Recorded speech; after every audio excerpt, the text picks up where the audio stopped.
Hello guys, Radhe Radhe. आप सब कैसे हैं? उम्मीद है कि आप सब अच्छे होंगे, स्वस्थ होंगे, अपने अपने कामों में मस्त होंगे। तो आज मैं कहानी लेके आई हूँ शिव चर्चा की। शिव चर्चा मतलब आप सब जानती हैं, इसके 3 सूत्र हैं। पहले में दाया मांगना, दूसरे में चर्चा करना, तीसरे में नमन करना। दाया हम मांगते हैं, हे शिव गुरु, आप हमारे गुरु हैं, हम आपके शिष्य हैं, आप हमारे पर दया बनाए रखिएगा। दूसरे में चर्चा करते हैं, एक दूसरे से बात करते हैं, बताते हैं शिव गुरु शिव को गुरु बना लो, हमने शिव को गुरु बना लिया है, आप भी शिव को गुरु बना लो। तीसरे में नमन करना होता है, हे शिव गुरु, आप हमारे गुरु, हम आपके शिष्य हैं, आपको बार बार हम नमन करते हैं। नमन आप 108 बार माला से कर सकते हैं, 700 की माला से कर सकते हैं। तो चलिए कहानी आपको सुनाने जा रहे शिव चर्चा की। शिव चर्चा की कहानी इस प्रकार है। एक गांव में एक बुढ़िया रहती थी।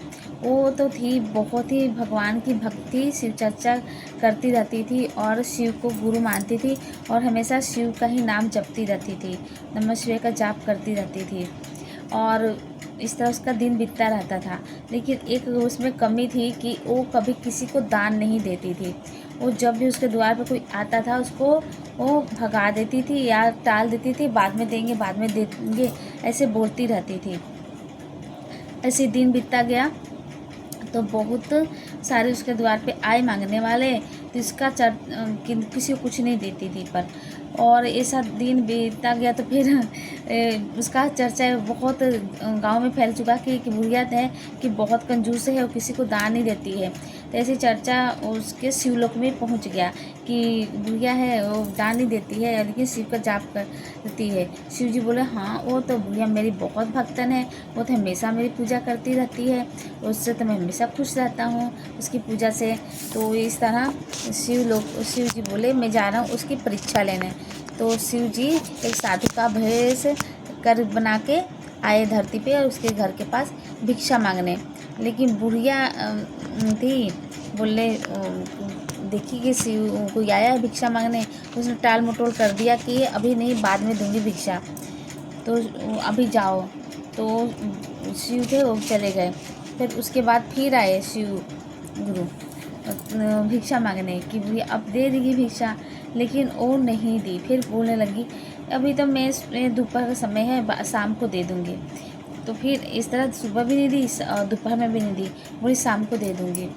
तो इस तरह फिर शाम हुई तो फिर शिव गुरु साधु को फिर भेष बना के आए और भिक्षा मांगने। तो फिर बुढ़िया बोल दी कि अब क्या, आप तो रात नहीं दे सकती, शाम के समय में भिक्षा नहीं देती हूँ। तो इस तरह बोली रात को आ जाना। तो रात को भी आए साधु बन के शिव गुरु और बोले भिक्षा दे दो। तो बोली, क्या गुरु जी आप साधु भगवान, अब फिर आ गए, मैं तो खा पी के सो गई, मैं खाना भी ख़त्म हो गया, अब क्या तुम्हें भिक्षा दूँ, कुछ नहीं दे सकती हूँ। तो फिर बोले, फिर शिव गुरु चले गए ऐसे ही। तो फिर सुबह हुई, फिर सुबह भी शिव गुरु साधु को भेष बना कर आए उस बुढ़िया को कुछ मांगने। तो फिर बुढ़िया बोली, तुम्हें बार बार मैं टाल रही हूँ कि मत आओ मत आओ हमारे से भिक्षा मांगने, फिर क्यों आते हो भिक्षा मांगने बार बार। तो शिव गुरु समझ गए कि बुढ़िया बहुत ज़्यादा कंजूस है, तो वो नाराज़ होके चले गए अपने शिवलोक में। फिर कुछ दिन बाद बुढ़िया बीमार हुई, फिर वो मर गई। तो सब लोग उसके लिए प्रार्थना करने लगे कि बुढ़िया तो चलो कंजूस थी, वैसी भक्त थी, और उसको जमराज लोग आए उसे लेने। तो बोली बुढ़िया कि तुम क्यों मेरे को लेने आए, मुझे तो शिवलोक में जाना है, क्योंकि मैं शिव की बहुत बड़ी भक्तन हूँ, मैं हमेशा नमः शिवाय का जाप करती रहती हूँ और हमेशा पूजा पाठ करती रहती हूँ शिव भगवान की। तो बोले, नहीं यार तुम्हारा, जमराज बोले, नहीं तुम्हारा स्थान शिवलोक में नहीं है, तुम्हारा स्थान जमलोक में ही है। तो बोले, नहीं, एक मुझे जमलोक ले जाना चाहते हो तो ले जाओ, लेकिन एक बार मुझे अपने शिव गुरु से बात करना है, मुझे शिवलोक लेके चलो, फिर मुझे जहाँ लेके जाओगे मैं वहाँ चली जाऊँगी। तो फिर जमराज वो मान गए और उसे ये शिवलोक लेके गए। शिवलोक गए तो शिव गुरु उसे पहचान लिए और बोले, वो बोली, शिव भगवान मैं आपकी इतनी बड़ी भक्त हूँ, हमेशा आपकी पूजा पाठ करती रहती हूँ, तो फिर मुझे क्यों शिवलोक में नहीं ही रखे और मुझे यमलोक में जाना पड़ रहा है। तो बोले ठीक है, तुम पूजा पाठ तो करती थी मेरी, और लेकिन तुम्हारी एक गलती थी, तुमने कभी दान पुण्य नहीं किया और किसी भी भिखारी को चाहे साधु को कुछ नहीं दिया, किसी की सहायता भी नहीं की, तो इसलिए मुझे तुम्हें शिवलोक में नहीं जो लोक में ही जाना पड़ेगा। तो बहुत पछतावा होगा बुढ़िया को, और बोली नहीं शिव गुरु, मुझे बस एक मौका दीजिए, तो फिर मैं सब ना पूरा काम करके आऊँगी दान पुण्य का भी।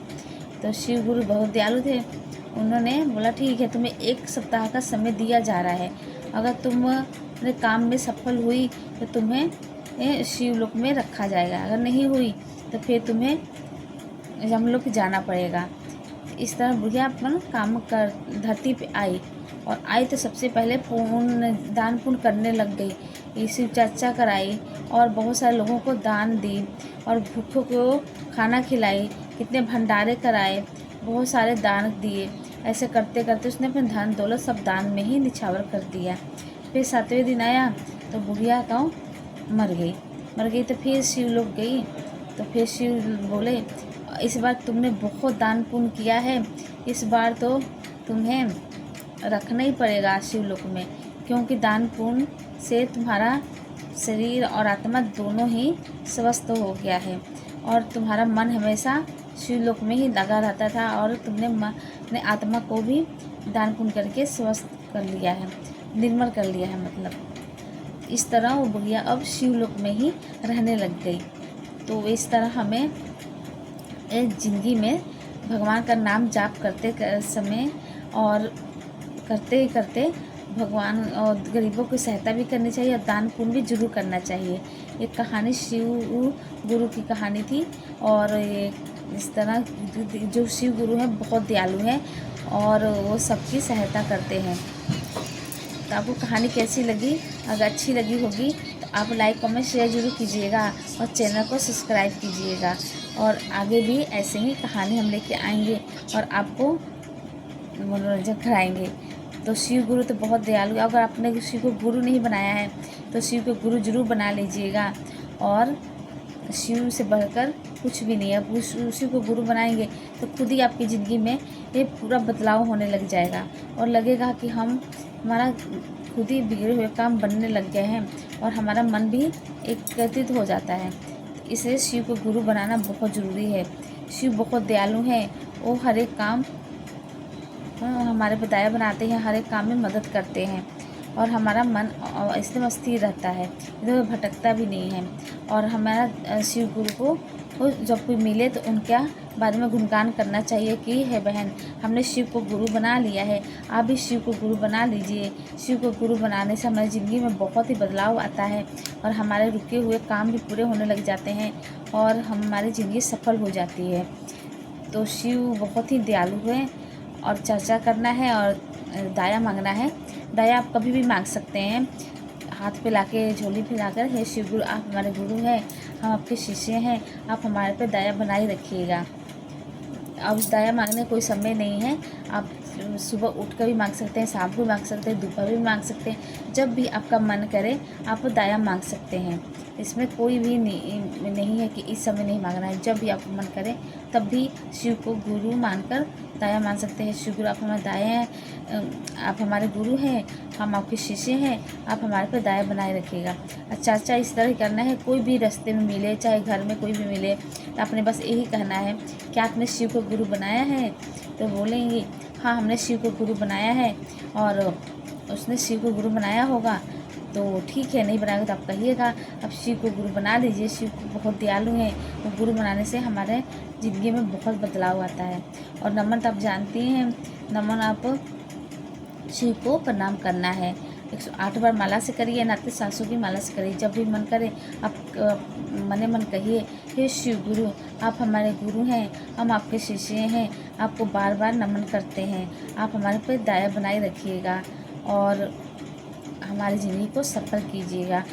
तो ये दयालु तो ये है शिव गुरु।